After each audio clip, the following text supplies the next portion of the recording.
Hola, bienvenidos nuevamente a la serie de los principios de fe. Hoy vamos a hablar sobre uno de los temas más importantes de la Biblia, la gracia de Dios. La gracia es un concepto extraño a la naturaleza humana. Estamos acostumbrados a visualizar algo, usar nuestras fuerzas para alcanzarlo, y una vez atingido el blanco, disfrutamos el sabor de la victoria. Nos sentimos realizados cuando alcanzamos algo bueno por nuestros propios méritos.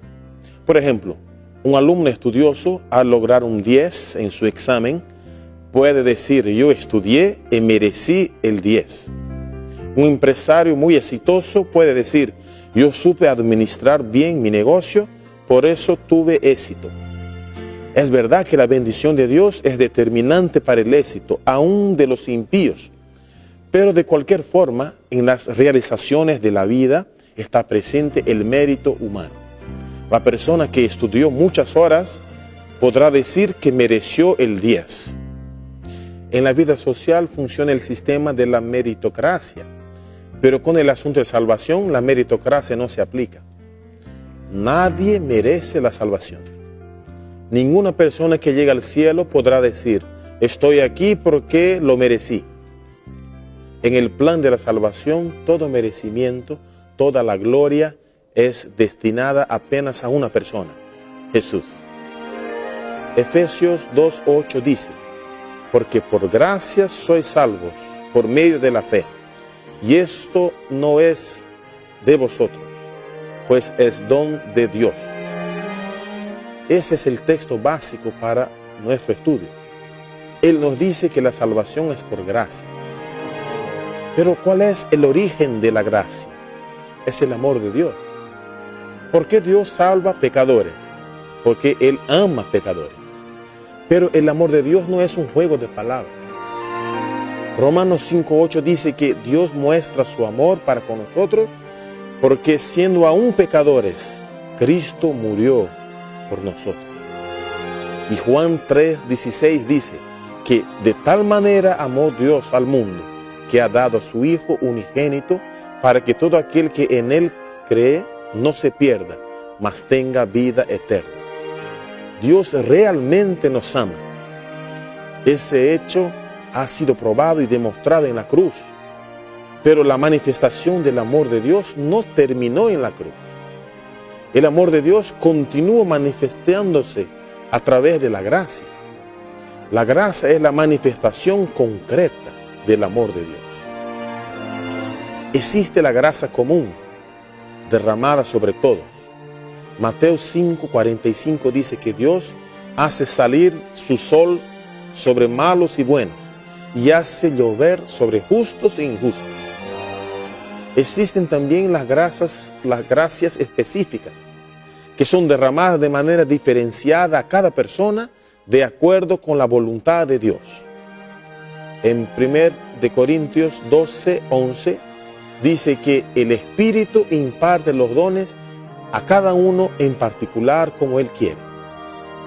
Pero nuestro tema de hoy trata sobre una gracia específica, la gracia para la salvación. El costo de la salvación es la sangre de Cristo, pero el valor de la sangre de Cristo es incalculable.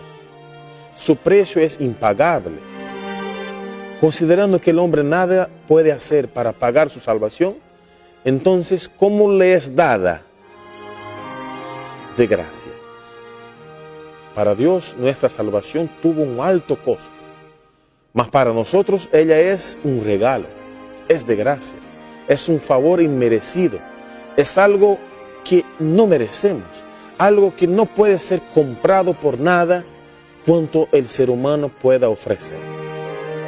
El favor divino, la gracia de Dios derramada sobre nosotros mediante Jesucristo, es demasiado precioso para cambiarlo por cualquier obra supuestamente meritoria del hombre finito y sujeto a error. El hombre no tiene nada en sí mismo. El talento más exaltado no se origina en el hombre, sino que es el don de su Creador. Y no puede comprar nada de Dios. El oro, la plata no pueden comprar el favor de Dios. Ya vimos que no hay en nosotros ningún merecimiento para la salvación. Pero alguien puede preguntar, yo tengo buenas obras y ellas no me dan alguito de mérito. Algo como 99% es mérito de Dios y 1% es mío. El apóstol Pablo responde, y si es por la gracia, no procede de las obras. De otra manera, la gracia ya no sería gracia. La gracia de Dios es exclusivamente suficiente para nuestra salvación. Es únicamente por la gracia, el don gratuito de Dios en Cristo, que somos salvos. La salvación es 100% gratuita. En otras palabras, en la salvación no hay ni una victoria, ni un progreso que el hombre pueda atribuir a sí mismo. Primera de Corintios 4:7 dice, pues ¿quién te concede alguna distinción? ¿Qué tienes que no hayas recibido? Y si lo recibiste, ¿por qué te jactas como si no lo hubieras recibido? Vamos a dirigir la pregunta así a nosotros. ¿Qué tengo de bueno que originalmente es mío? Nada. La Biblia dice, toda buena dádiva y todo don perfecto proviene de lo alto y desciende del Padre de las luces, en quien no hay cambio ni sombra de variación. En las cosas espirituales, todo lo bueno que tengo, todo el bien que hago, procede del Padre de las luces. Existen las buenas obras, sí, y son necesarias, pero las buenas obras no son iniciativa nuestra. Efesios 2:10 dice, porque somos hechura de Dios, creados en Cristo Jesús para hacer las buenas obras que Dios preparó de antemano para que anduviésemos en ellas. Todo lo bueno que hago pasa por los canales de mi cuerpo, pero el estímulo original para hacer el bien proviene de Dios. Hacer el bien viene de Dios. Dios sabe cuáles son las obras que yo debo hacer porque Él ya las preparó de antemano. Por lo tanto, las buenas obras que yo hago no provienen de mí, sino de Dios. La gracia de Dios es todo para nosotros. Ella no solamente es suficiente, ella es abundante. El apóstol Pablo hizo una comparación entre la gracia y el pecado. Nosotros vivimos en un mundo pecaminoso, en que se ve depravación, miseria y violencia por todas las partes. Pero Pablo entendió que la gracia es más abundante que el pecado. Observe lo que él dice. Pero el don no es como la ofensa, porque si por la ofensa de aquel uno murieron muchos, ¿cuánto más abundaron para muchos la gracia de Dios y la dádiva por la gracia de un solo hombre, Jesucristo?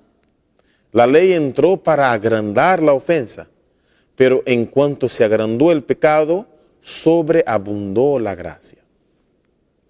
Cuando recibimos la gracia, adquirimos poder para hacer lo que por nuestras fuerzas jamás conseguiríamos hacer. No tenemos fuerza en nosotros mismos para obedecer a Dios, mas por medio de la gracia de Cristo podemos realizar todo lo que Dios requiere. Sin la gracia de Cristo, el pecador está en una condición desvalida. No puede hacer nada por sí, pero mediante la gracia divina se imparte al hombre poder sobrenatural. Mediante la comunicación de la gracia de Cristo, el pecado es discernido en su aborrecible naturaleza y finalmente expulsado del templo del alma. Mediante la gracia somos puestos en comunicación con Cristo para ser asociados con Él en la obra de salvación. Un pensamiento interesante dice lo siguiente: la gracia es un atributo de Dios puesto al servicio de los seres humanos indignos. Nosotros no la buscamos, sino que fue enviada en busca nuestra. Nosotros naturalmente no tenemos la iniciativa de buscar a Dios, pero Él se interesa por nuestra salvación y por eso Él crea medios por los cuales su gracia puede ser impartida. Los medios de gracia son los instrumentos usados por Dios para que nos acerquemos y seamos más dependientes de Él. La Iglesia Católica entiende que los medios de gracia son los 7 sacramentos, considerados dones de Cristo a través de la Iglesia, que es la que imparte la gracia. En el concepto católico, los ritos, las ceremonias y aún las cosas usadas en ellos, como el pan y el vino, son considerados medios de gracia. Nuestra posición es diferente a la posición católica. Creemos que la gracia no es impartida exclusivamente por la Iglesia, pero directamente por el Señor a toda la humanidad. Los medios de gracia son los recursos empleados por Dios para derramar gracia sobre sus hijos. No hay virtud en los propios medios y nosotros también no tenemos ningún mérito por recibirlos. Existen diversos medios que Dios usa para impartir gracia sobre nosotros. Ahora vamos a hablar sobre algunos de ellos. 1. La oración. La Biblia dice, orad sin cesar. ¿Qué significa orar sin cesar? Significa estar conectado a Jesús en pensamiento en todos los momentos. El propio Cristo nos aconseja estar vigilantes y en oración. Velad y orad para que no entréis en tentación. La oración es el aliento del alma, es el secreto del poder espiritual. No puede ser sustituida por ningún otro medio de gracia y conservar, sin embargo, la salud del alma. La oración pone el corazón en inmediato contacto con la fuente de la vida y fortalece los tendones y músculos de la experiencia religiosa. 2. Las reuniones en la iglesia. Actualmente hay muchos que se dicen cristianos, pero no quieren ir a la iglesia. Ellos están desperdiciando un excelente medio de gracia. La Biblia dice, no dejemos de congregarnos como algunos tienen por costumbre. Más bien, exhortémonos y con mayor razón cuando veis que el día se acerca. Existen bendiciones que son dedicadas al pueblo de Dios que se reúne para adorarlo colectivamente. Jesús habló del privilegio de reunirse. Él dijo, porque donde 2 o 3 están congregados en mi nombre, allí estoy yo en medio de ellos. 3. El culto familiar en la mañana y en la tarde. Dios desea derramar su gracia sobre nosotros y nuestra familia. Cuando la familia se reúne para adorar a Dios, todos sus miembros reciben abundante gracia. Aún no sea posible adorar en la iglesia todos los días, el culto familiar suple nuestra necesidad de la adoración colectiva. La Biblia dice, así que hermanos, os ruego, por las misericordias de Dios, que presentéis vuestros cuerpos como sacrificio vivo, santo y agradable a Dios, que es vuestro culto racional. Así como los israelitas realizaban los sacrificios de la mañana y de la tarde, nosotros también podemos ofrecer diariamente el culto a nuestro Dios, en la mañana y en la tarde. ¿Qué puedo hacer para merecer la gracia? Nada. Sin embargo, existe una condición para que ella sea derramada: la humildad.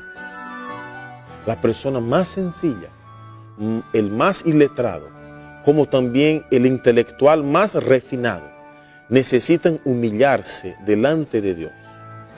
La Biblia dice que el Señor resiste a los soberbios, pero da gracia a los humildes. La humildad acá no tiene nada que ver con la pobreza material, la falta de escolaridad o la ignorancia intelectual. Humildad es la disposición de recibir algo inmerecido, de recibir un favor. El apóstol Pablo hizo una experiencia interesante con el Señor. Él tenía un aguijón en la carne que le incomodaba mucho y él pidió 3 veces para ser curado, pero Dios se rehusó a quitarle el problema. En cuanto a esto, 3 veces he rogado al Señor que lo quite de mí y me ha dicho, bástate mi gracia, porque mi poder se perfecciona en tu debilidad. Por tanto, de buena gana me gloriaré más bien en mis debilidades, para que habite en mí el poder de Cristo. Pablo aprendió a depender totalmente de la gracia de Dios. Muchas veces él estuvo en situaciones en que sus habilidades no le servían de nada, pero él confiaba en el Señor y sus necesidades eran suplidas, a veces de forma milagrosa. Cuando él estaba encarcelado, enfermo y sin fortuna, él pudo decir: todo lo puedo en Cristo que me fortalece. Queridos amigos, necesitamos aprender a depender de Jesús. Él es el autor y consumador de nuestra fe. Sin Él nada podemos hacer. Yo soy débil, pero Jesús es mi fortaleza y eso me llena de esperanza. Doy gloria a Dios por eso, porque su gracia es suficiente y poderosa para salvarme. Que esta verdad sea entronizada en nuestros corazones, que tengamos la seguridad de que alguien nos ama y nos bendice, aún sin merecerlo, y que esa convicción nos llene de gratitud y de alegría. Yo les invito ahora a orar al Señor. Querido Padre, te agradecemos por tu infinita gracia, que es suficiente para nuestra salvación. Te agradecemos por los medios de gracia que tú colocas a nuestra disposición para bendecirnos. Y ahora te pedimos que nos enseñes a depender completamente de ti. Te lo pedimos en el nombre de Jesús. Amén. Sublime gracia del Señor, de muerte me libró. Perdido fui, me rescató. Fui ciego, me hizo ver. Mi corazón enterneció, mis dudas disipó. Preciosa fue la hora en que rendí mi vida a Él. Jesús promete darme el bien, confío siempre en Él, mi protector y guía fiel, me llevará al lugar.